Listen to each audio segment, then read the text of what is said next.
RJD प्रमुख लालू यादव के खिलाफ सीबीआई की ओर से चार्जशीट दाखिल करने पर बिहार के उप मुख्यमंत्री तेजस्वी यादव ने बीजेपी पर बड़ा हमला बोला है।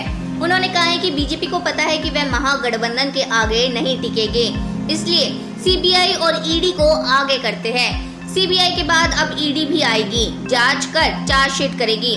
जब तक संवैधानिक संस्थाओं का दुरुपयोग होगा तब तक ऐसा ही होगा। दिल्ली के उपराज्यपाल विनय कुमार सक्सेना ने दिशा निर्देशों पर दिल्ली नगर निगम आगामी G20 शिखर सम्मेलन की तैयारियों में जुट गए हैं। एमसीडी 375 स्थानों का कायाकल्प करेगी और उत्कृष्ट किस्म के पौधे लगाए जाएंगे। केंद्रीय गृह मंत्री अमित शाह की मौजूदगी में उत्तर पूर्वी राज्यों में लगभग 40,000 किलोग्राम ड्रग्स नष्ट किया गया है। इसमें गुवाहाटी में एनसीबी द्वारा 11,000 किलोग्राम, असम में 8,000 किलो, अरुणाचल प्रदेश में 4,000 किलो, मेघालय में 1,600 किलो, मणिपुर में 1,900 किलो, मिजोरम में 1,500 किलो और त्रिपुरा में 12,000 किलो ड्रग्स नष्ट किए गए हैं। पाली में आकाशीय बिजली गिरने से 3 लोगों की मौत हो गई है, जबकि 5 लोग गंभीर रूप से घायल हो गए हैं। बताया जा रहा है कि जिस समय ये घटना हुई है उस वक्त सभी मजदूर खेत में काम कर रहे थे। घायलों को जोधपुर रेफर कर दिया गया है। जोधपुर के माता का थाना क्षेत्र में स्थित मगरा पुंजला इलाके में आज दोपहर एक मकान में एक के बाद एक कई जोरदार धमाकों की आवाज सुनाई दी। धमाके के बाद एक करीब 4 से 6 सिलेंडर फटने की बात सामने आ रही है। हादसे के दौरान घर में एक ही परिवार के 20 लोग मौजूद थे, जिनमें से 4 लोगों की मौत हो गई, वहीं 16 लोग घायल हो गए। भारतीय विदेश मंत्रालय में बर्लिन में की गई पाकिस्तान और जर्मनी की संयुक्त प्रेस कॉन्फ्रेंस की निंदा की है। मंत्रालय ने दोनों देशों की संयुक्त प्रेस कॉन्फ्रेंस की आलोचना करते हुए कहा है कि वैश्विक समुदायों के सभी गंभीर और कर्तव्यनिष्ठ सदस्यों की अंतर्राष्ट्रीय आतंकवाद को खत्म करने की भूमिका और जिम्मेदारी है। भारत में जम्मू और कश्मीर दशकों से इस तरह के आतंकवादी अभियान का खामियाजा भुगत रहा है। उन्होंने आगे कहा है कि ये अब तक जारी है। वहाँ विदेशी नागरिक भी इन आतंकी अभियानों के शिकार हुए हैं। मंत्रालय ने कहा है कि जब अन्य देश किसी स्वार्थ या उदासीनता के कारण ऐसे खतरों को नहीं पहचानते तो वह इसे बढ़ावा तो देते ही है, साथ ही शांति के कारण को भी कमजोर करते हैं। इतना ही नहीं, वे आतंकवाद के पीड़ितों के साथ भी घोर अन्याय करते हैं। पाकिस्तानी गुप्तचर एजेंसियों के लिए जासूसी करने के संदेह में 31 वर्षीय एक व्यक्ति को गिरफ्तार किया गया है। नई दिल्ली स्थित सेना भवन में तैनात चतुर्थ श्रेणी कर्मी रवि प्रकाश मीना को गिरफ्तार किया गया है। मीना को एक पाकिस्तानी महिला एजेंट ने हनी ट्रैप में फंसाया, जिसके बाद वह सेना से संबंधित गोपनीय और सामरिक जानकारी महिला एजेंट से साझा कर रहा था। गुजरात चुनाव पर राज्य के पूर्व मुख्यमंत्री विजय रूपाणी ने कहा है कि राज्य में 7वीं बार भाजपा की सरकार बनेगी। 2/3 से ज्यादा बहुमत पार्टी को मिलेगा। गुजरात की जनता को हमारे नेतृत्व पर भरोसा है। आपकी गुजरात में स्वीकृति नहीं है, आपके वादों में जनता का भरोसा नहीं है। उत्तर पश्चिमी आयरलैंड के एक छोटे से गांव में एक गैस स्टेशन पर विस्फोट में मरने वालों की संख्या 9 हो गई है। बताया जा रहा है कि विस्फोट इतना तेज था कि आसपास के कई इलाकों में इसकी गूंज सुनाई दी। हादसे में कई लोगों के मलबे में दबने की खबर मिल रही है। 8 लोगों को अस्पताल में भर्ती कराया गया है, जिनकी हालत गंभीर बनी हुई है। मेदांता अस्पताल की ओर से जानकारी दी गई है कि यूपी के पूर्व मुख्यमंत्री और समाजवादी पार्टी के नेता मुलायम सिंह यादव की अभी भी हालत नाजुक है। विशेषज्ञों की एक व्यापक टीम द्वारा आईसीयू में उनका इलाज किया जा रहा है।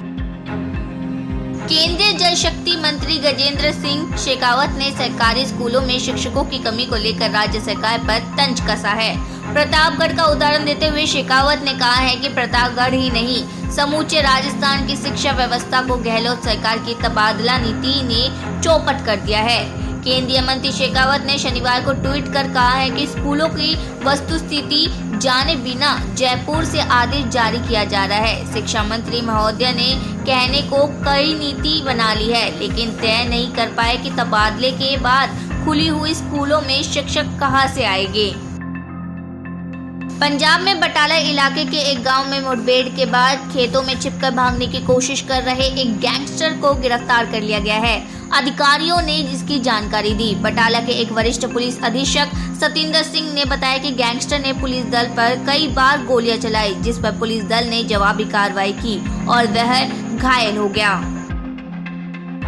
सीबीआई ने बिहार के उप मुख्यमंत्री तेजस्वी यादव के सचिव से दिल्ली मुख्यालय में भूमि के बदले नौकरी घोटाले मामले में पूछताछ की है। बता दें कि इससे पहले यादव ने बीजेपी पर आरोप लगाया कि बीजेपी केंद्रीय जांच एजेंसियों को गलत उपयोग कर रही है। यूक्रेन पर हमले के बाद से पश्चिमी देशों का प्रतिबंध झेल रहे रूस से तेल खरीद को लेकर भारत ने एक बार अपना रुख स्पष्ट कर दिया है। केंद्रीय पेट्रोलियम और प्राकृतिक गैस मंत्री हरदीप सिंह पुरी ने इस संबंध में अपना बयान जारी कर रखा है। कहा है कि भारत को किसी ने भी रूस से तेल खरीदना बंद करने के लिए नहीं कहा है और जहां हम चाहेंगे वहां से तेल खरीदेंगे। अमेरिकी ऊर्जा सचिव जेनिफर के साथ द्विपक्षीय बैठक के बाद वॉशिंगटन में केंद्रीय मंत्री ने कहा है कि अपने नागरिकों को ऊर्जा प्रदान करना भारत सरकार का नैतिक कर्तव्य है और वह जहां से भी तेल खरीदना चाहते हैं वहां से तेल खरीदना जारी रखेंगे। मंत्री ने ये भी कहा है कि यदि आप ऊर्जा सुरक्षा और ऊर्जा सामर्थ्य की अपनी नीति के बारे में स्पष्ट है तो आप उन स्रोतों से ऊर्जा खरीदेंगे जहां से आपको ऊर्जा खरीदनी होगी।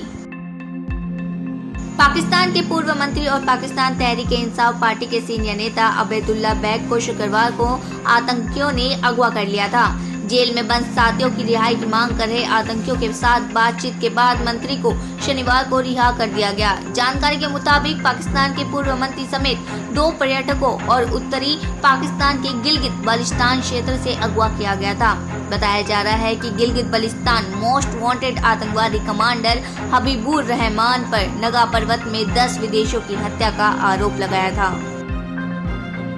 इजराइल में एक भारतीय किशोर की चाकू से गोदकर हत्या कर दी गई। स्थानीय मीडिया के मुताबिक एक भारतीय किशोर येउल गुरुवार रात किरियत शमोना क्षेत्र में एक पार्टी में गया था, जहां एक विवाद के बाद उसकी चाकू मार के हत्या कर दी गई। द टाइम्स ऑफ इजराइल की रिपोर्ट के अनुसार 18 वर्षीय येउल को अपने दोस्त के जन्मदिन की पार्टी के बाद घर लौटना था, जो नॉव हैगलिग में है, लेकिन वह एक लड़ाई में फंस गया, जहां वह घायल हो गया और उसे अस्पताल में भर्ती कराया गया। शिंदे और उद्धव गुट के बीच पिछले काफी समय से चल रही तनातनी के बीच चुनाव आयोग ने शिवसेना का चुनाव चिन्ह किया फ्रिज। बता दें कि दोनों गुटों के बीच पार्टी के चुनाव चिन्ह 3 धनुष के अधिकार को लेकर विवाद बढ़ गया है। पार्टी के चुनाव चिन्ह को लेकर शिंदे गुट पहले ही अपना दावा आयोग के सामने ठोक चुकी है।